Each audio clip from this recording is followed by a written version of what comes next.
உலக இரட்சகர் இயேசு நம்மை ரட்சிக்கிறவர்.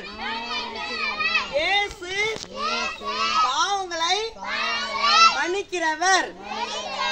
இயேசு நம்மளை ஆசீர்வதிக்கிறவர். இயேசு பரிசுத்தர். இயேசு அன்புள்ளவர். இயேசு நீடிய சமாதானமுள்ள தேவன். இயேசுவே எங்களை ரட்சியும்.